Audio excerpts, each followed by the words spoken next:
Hey there, it's Teresa here, back again this week, hopefully without technical difficulties, sharing some things that keep coming through for me, connecting money and God and us. Because without addressing our relationship with God and our relationship with money and our relationship with ourselves, like those are the three key ingredients for you and I to be able to experience abundance in this world with money and in all forms. So if you're catching this via replay, welcome. Thank you for taking the time to come back and watch it. As you come on live, please do feel free to greet me and let me know who's here with me. I'm trying to get my screen to scroll down so I can see. I see we've got a couple people on. Just go ahead and type hey, and then I'll know sound is working again this week as well. Right before we got on this call, I thought I knew where I was going to go, and then something new came in. So I always said that these conversations here on Wednesday mornings are really me just sharing stuff hot off the cuff in preparation for this new body of work. Hey, Shayna, that I'm feeling called to. Like my whole life has prepared me to bring to the people I'm meant to serve. Again, connecting God and money, where there's a split, unbeknownst to them, between God and money, between their worthiness of abundance and they're constantly living in not enough and fear. And it's going to culminate in just a couple of weeks with a live TED-like talk I'm going to do out in LA from the Gary Marshall Theater. So I'll be sending information out about that soon. But that's really just kind of the beginning of me bringing this message out to the world. And it all boils down to this. If you've grown up in a traditional Christian religion, then there's a good chance that if you're still struggling around money, struggling to enjoy your money, struggling to have money, in debt all the time, or whatever money you have, you're working super hard for it, struggling it. Or if you have a lot of money, you regularly feel guilty that you have so much, or you have a hard time enjoying it. And there's still the fear that one day you won't have enough. Those are the people that I'm here meant to serve. And what I firmly believe is true is, and I include myself in that, we need a different creation story in order to create a different financial story in our own individual lives, but also in this world, because we give money way too much power, and we see money, well, we'll just leave it at that. We give money power it is not meant to have. And I'm going to share one way we do that, connecting the two creation stories from the book of Genesis in the Bible. So first, a little background story. This is the new thing that came in. When I was in third grade, my teacher was Mrs. Manning. I remember it was an October morning because it was close to my birthday. And she made an announcement that morning that said, girls, later this morning, you get to leave class and go to this special meeting about this club you get to join. Pretty exciting stuff. The morning dragged by, but finally it was time. She announced, girls, line up single file, and now walk quietly down the hall, down the stairs, and down to the gymnasium, where this pretty woman, I don't remember her name, began to tell us about the club, AKA Campfire Girls. And she talked about how when we join Campfire Girls, we have meetings at the members' houses, and we learn how to do all these really cool things like painting and building things and sewing and whatever the activities were. She said that we'll go on field trips and we'll go on overnight camping trips in a tent. I never slept in a tent. And then the best of all, she said, and as you complete these activities and learn these skills, you're going to get merit badges that you get to wear across a sash on your uniform. I was sold. I was going to be a Campfire Girl for sure. So when school was out, I ran out to the car to tell my mom all about it and was just blurting out about field trips and these meetings and these things we were going to learn to do and camping overnight in a tent and merit badges. And I blurted out, Mom, I want to be a campfire girl. Can I be a campfire girl?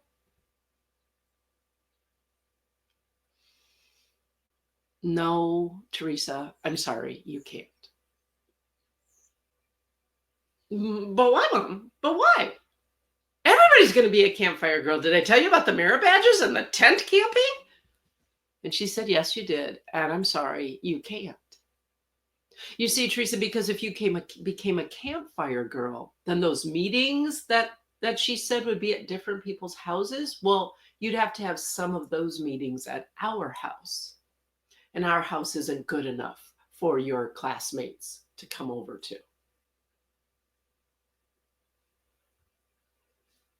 I remember still the feeling I had. It was the first time I remember ever thinking that somehow I'm not good enough because I don't have a nice home. That somehow I'm less than. Good morning, Carol. That something was wrong with me. If by any chance you can relate to this, then just kind of like type that into the comments so I know you're following me. I share this story because I see this same dynamic playing out. I've seen it play out throughout much of my life, but I see it playing out with so many people, especially women that I work with, that somehow they think that their value or their worth or their enoughness comes from what they have or what they do. And so what happens from that is if they don't have what they think they should have or don't do what they think they should do, they feel embarrassed, less than, not enough, ashamed. And that ties right back to why, as raised Christian, it's like that's understandable because there is a strong message that has been played out again and again and again and again in any of the Christian religions that reinforces that belief, that fear of not being enough, beginning with the story of Adam and Eve. Adam and Eve, as you know, we've been talking about them on these Wednesday morning conversations. They did something that God told them not to do. They ate the fruit of the tree of the knowledge of good and evil. Now, I have been reading these stories, what I call the two creation stories in the book of Genesis, because there are two. There's the one that's in chapter 1 and finishes in chapter 2. And then there's a completely different creation story starring Adam and Eve, beginning in chapter 2 and then continuing into chapter 3, where it's labeled the fall, where they did the thing God told them not to do. And then they're banished from the garden and all of that. So I've been reading those stories a lot. And here's what I discovered. It was a whole new twist on it. I've got it on my phone here so I can read it here quickly. But in Genesis 3, they talk about, well, first of all, at the end of Genesis 2, Adam and Eve have been created by God. Then God created this rich, abundant Garden of Eden, this paradise for them, where God lived with them. And it ends, this is very important, that chapter ends with, and they were naked, but they were not ashamed. No shame. Naked, just the way they were. No shame. Then they eat from this tree, the fruit they're not supposed to eat. Serpent tempted them. And here's what it says next. Right after they ate it, Then the eyes of both were open, and they knew that they were naked. And so they sewed fig leaves together to clothe themselves. And then they heard the sound of God walking in the garden, and they dove behind the bushes to hide themselves out of fear. But when God asked them, well, why are you hiding? Their answer was, because we knew we were naked and we were ashamed. We wanted to hide ourselves. My paraphrase of it. Isn't it interesting that they didn't hide because they did what God asked them to do? They didn't dive in the bushes because they felt regret that they had done the one thing God asked them not to do. Rather, they took what they had done and they turned it on themselves and became ashamed of who they were, which is really what shame is. Guilt is about what something you've done. Like maybe you regret that you've done something. So is regret. But shame is about who we are. And the tree that they ate from was the tree of good and evil. They started to see themselves through good and bad, and they saw themselves as bad. That who they were was no longer good enough. They had to hide. They had to cover up themselves. They couldn't be naked, just who they were created to be. Like that wasn't good enough. That's kind of a little bit like what I felt when mom said her reason for why I couldn't be in Campfire Girls. And the reason I'm sharing it is because this is the pattern that happens again and again for people around money. Myself, if you're in debt, not right now, but I mean, if you, like many in my tribe, are in debt, maybe we've made poor choices, maybe we've had, medical challenges, whatever, we're in debt. They think that being in debt is bad. And yeah, being in debt does not help you financially, it weighs you down, but they go beyond it. And because they're in debt, they're bad. They're not enough. They feel shame. And then oftentimes they try and hide the fact that they're in debt by putting on a happy face, acting like everything's fine, spending more money than they have to have the nice home so they feel good enough.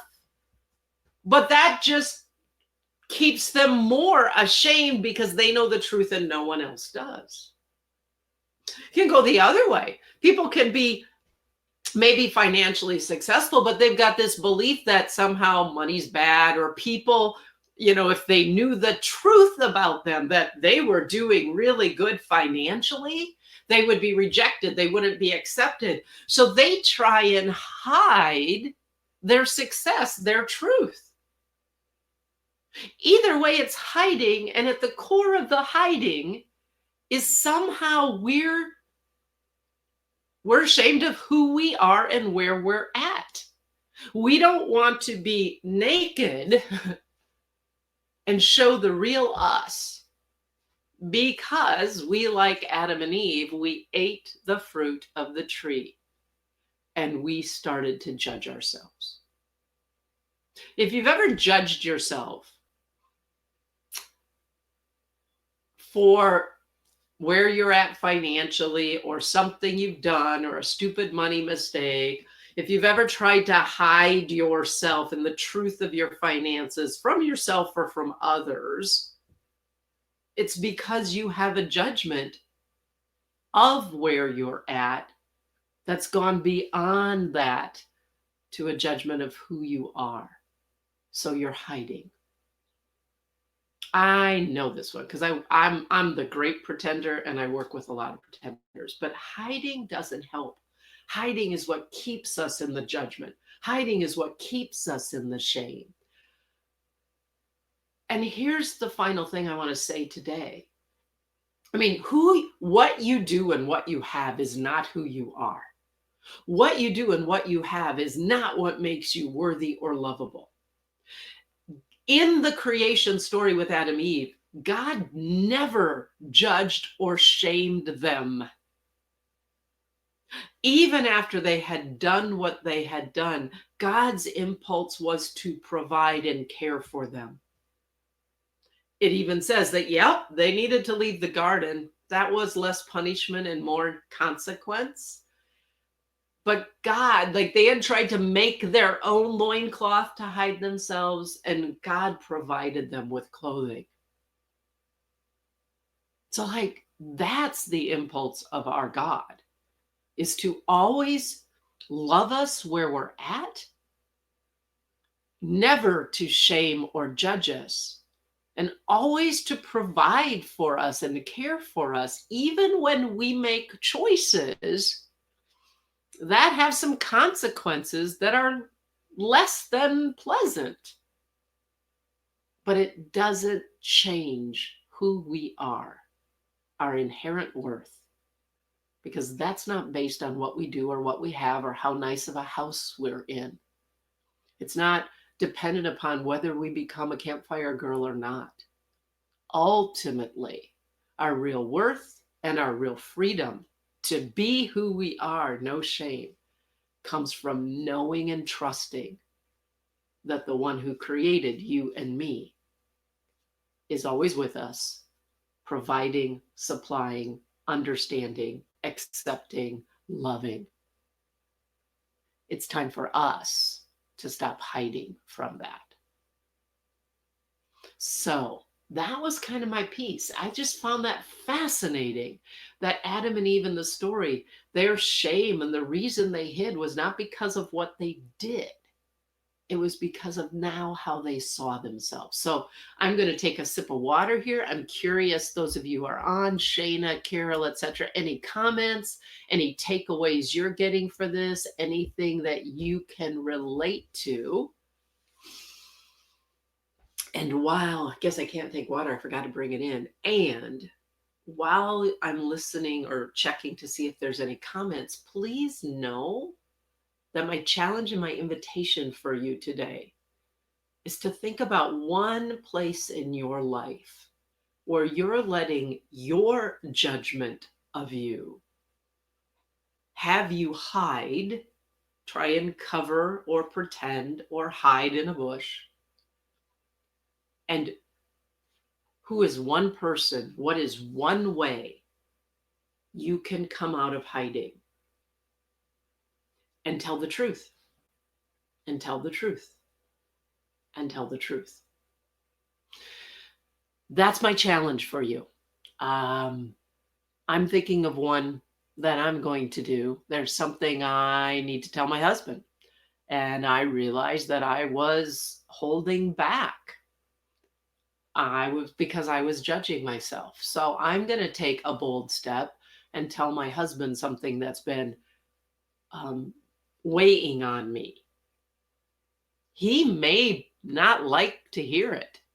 He may be upset. He may be just fine. It doesn't really matter. What matters is for me to come out of hiding, dare to be naked, knowing I'm loved, no need for judgment or shame. All righty. Carol said that's making sense. Thank you, Susan. Thank you, Carol. Thank you, Shayna, for being here. Really pay attention this week to where you take something you've done and use it to judge yourself and make yourself feel ashamed of being who you are, especially around money, where then you want to go into hiding. And then listen. Step out of the bush. Step out of the bush. Step out of the bush. Let yourself dare to be loved and cared for, even then. Thank you so much for being here. We've got one more of these scheduled for next week, Wednesday. My commitment had been to do these all the way up to when I'm doing the live talk from Burbank. And what we'll do after that remains to be seen. But I hope you'll join me for next week, where I'm going to kind of try and tie it all together and see what that looks like. Have a great week, everybody. Thanks for being here.